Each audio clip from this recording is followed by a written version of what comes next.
अस्सलाम वालेकुम क्लास। आज के लेक्चर में जो टॉपिक्स हम कवर करेंगे वो है enharmonic oscillator, energy and energy gaps, overtones and hot bands. आज के लेक्चर में हम ये टॉपिक्स पढ़ेंगे। तो सबसे पहले हम देखते हैं एनहार्मोनिक ऑसिलेटर।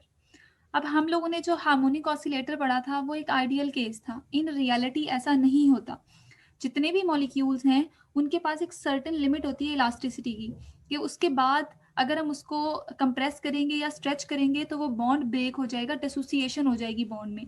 और जितने भी रियल केसेस हैं उनमें ऐसा ही होता है कि जो बॉन्ड है वो रप्चर हो जाएगा या बॉन्ड जो है ब्रेक हो जाएगा और जो मॉलिक्यूल है वो किसी और सब्सटेंस में या किसी और प्रोडक्ट में चेंज हो जाएगा। तो हम लोग देखते हैं कि जो एन हार्मोनिक ऑसिलेटर है उसकी एनर्जी को हम किस तरह से कैलकुलेट कर सकते हैं। तो उसकी एनर्जी को कैलकुलेट करने के लिए हमारे पास फॉर्मूला है E vibration is equal to V plus half omega bar oscillation minus V plus 1/2 square omega bar oscillation into X. ये हमारे पास एन हार्मोनिक ऑसिलेटर के केस में या रियल जो हमारे पास वाइब्रेशन का रियल केस है उसका फॉर्मूला है ये। अब हम क्या करेंगे, सेम उसी तरह से जैसे हम एनर्जी कैलकुलेट कर रहे थे सिंपल हार्मोनिक ऑसिलेटर की, उसी तरह से हम इसकी एनर्जी को कैलकुलेट कर लेंगे। जब हमारे पास v इज इक्वल टू 0 है तो यहाँ पर हम लोग 0 0 पुट कर देंगे। ये आ जाएगा E not is equal to 0 plus 1/2 omega bar oscillation minus 0 plus 1/2 square omega bar oscillation into X. अब ये जो एक्स है ये एन हार्मोनिसिटी कॉन्स्टेंट है। जो एन हार्मोनिक ऑसिलेटर है वो एक रियल केस है। अब हमारे पास ये इक्वेशन आ गई, इसको हम फर्दर अगर सॉल्व करें तो ये आ जाएगा omega E not plus 1/2 omega bar oscillation minus 1/4 omega bar oscillation into x. और इसको फर्दर हम सॉल्व करेंगे तो हमारे पास 0 पॉइंट एनर्जी निकल आएगी। इसी तरह अगर हम लोग v इज इक्वल टू 1 देखें तो हमारे पास एनर्जी निकल आएगी, जहां पर v था हमने वहां पे 1 पुट कर दिया है। तो E1 is equal to 1 plus 1/2 omega bar oscillation minus 1 plus 1/2 whole square omega bar oscillation into x.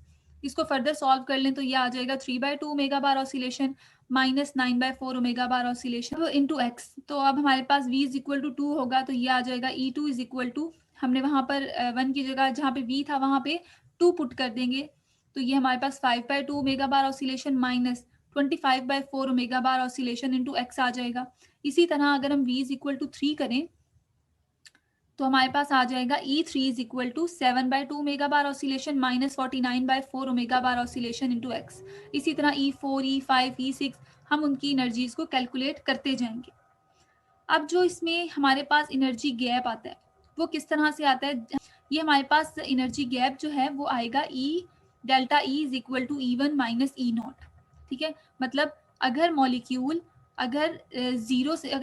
Zero से फर्स्ट एनर्जी लेवल पर जा रहा है तो ई हमारे पास चेंज इन एनर्जी या एनर्जी गैप जो है वो आएगा E1 या एप्सिलॉन 1 माइनस एप्सिलॉन नॉट। अब हम क्या करेंगे, जो E1 की वैल्यू हमने निकाली थी, पीछे भी E1 की वैल्यू निकाली है हमने, तो उसकी वैल्यू यहाँ पुट कर देंगे 3/2 omega bar oscillation minus 9/4 omega bar oscillation into x आ जाएगा।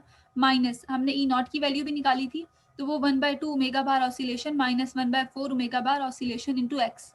ठीक है, ये आ गई। अब हम इसको फर्दर अगर सॉल्व कर लें तो ये आ जाएगा, हमने माइनस माइनस प्लस कर दिया। उसके बाद नेक्स्ट स्टेप में हम लोग इसको सॉल्व करेंगे तो ये आ जाएगा 2/2 omega bar oscillation minus 8/4 x omega bar oscillation.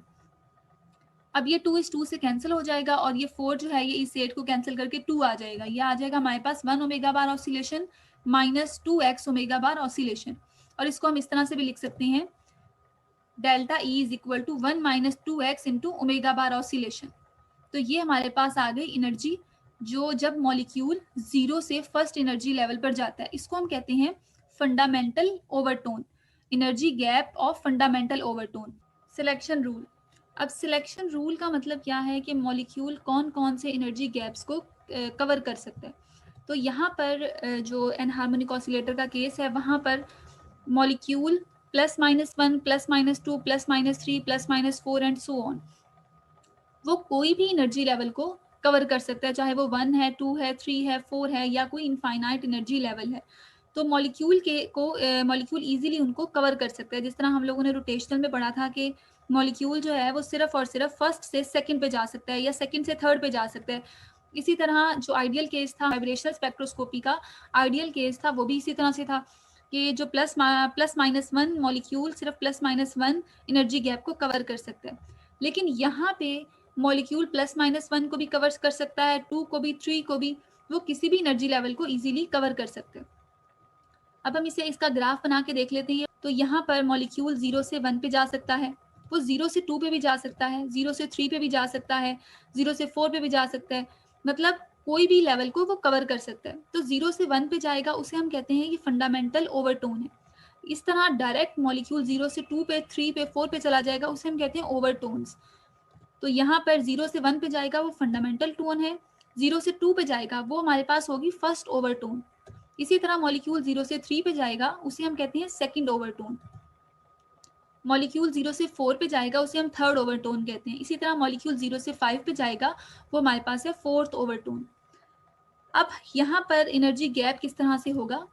अगर हम फंडामेंटल ओवरटोन की बात करें तो यहाँ पे एनर्जी गैप होगा E1 माइनस ई नॉट।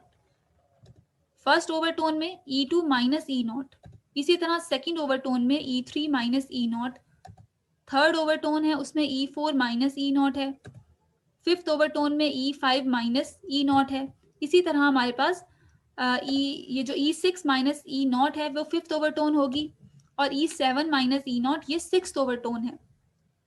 तो जो फंडामेंटल ओवरटोन है उसकी एनर्जी मैंने आप लोगों को कैलकुलेट करके दिखा दी है। बाकी फर्स्ट ओवरटोन से लेकर सिक्स्थ ओवरटोन तक आप लोगों ने खुद एनर्जी कैलकुलेट करनी है और मुझे ये असाइनमेंट आपने सेंड करनी है। नेक्स्ट हम देखते हैं हॉट बैंड्स। अब ये हॉट बैंड्स क्या हैं? हम लोगों ने देखा था रोटेशनल स्पेक्ट्रोस्कोपी में और वाइब्रेशनल के जो आइडियल केस था हार्मोनिक ऑसिलेटर में कि मॉलिक्यूल 0 से 1 पे जाता है, उसके बाद वो 1 से 2 पे जा रहा है, 2 से 3 पे जा रहा है, इसी तरह 3 से 4 पे जाएगा। अब एन हार्मोनिक ऑसिलेटर के केस में क्या होता है, मॉलिक्यूल में ये वाले जो गैप्स हैं ये बहुत लेस होते हैं या इसके चांसेस बहुत ही कम होते हैं। लेकिन ये वाले ओवरटोन्स या ये वाली एनर्जी गैप्स किस टाइम में होते हैं? जब हम टेम्परेचर को इंक्रीज कर देते हैं, जब हम मॉलिक्यूल को हॉट कर देते हैं, इसी वजह से इसका नेम हॉट बैंड्स है। तो यहाँ पर हम टेम्परेचर को इंक्रीज कर देते हैं। जब हम टेम्परेचर को इंक्रीज करते हैं तो हॉट बैंड की इंटेंसिटी भी इंक्रीज हो जाती है। तो ये वाले ओवरटोन्स जो हैं, ये वाले ओवरटोन्स हैं, इनको हम नेम देते हैं वो है हॉट बैंड्स। तो इन हॉट बैंड्स में क्या होता है कि ये जो एनर्जी गैप्स हैं वो हमारे पास होगा E2 माइनस E1। इसी तरह सेकंड जो हमारे पास हॉट बैंड है उसका energy gap E3 minus E2 है। थर्ड वाला जो है उसका E4 माइनस E3 है। तो आप लोगों ने वो जो 6 मैंने आपको बताए हैं, 6 ओवरटोन्स और 3 हॉट बैंड्स, इनको आपने कैलकुलेट करना है और मुझे इसकी असाइनमेंट सेंड करनी है।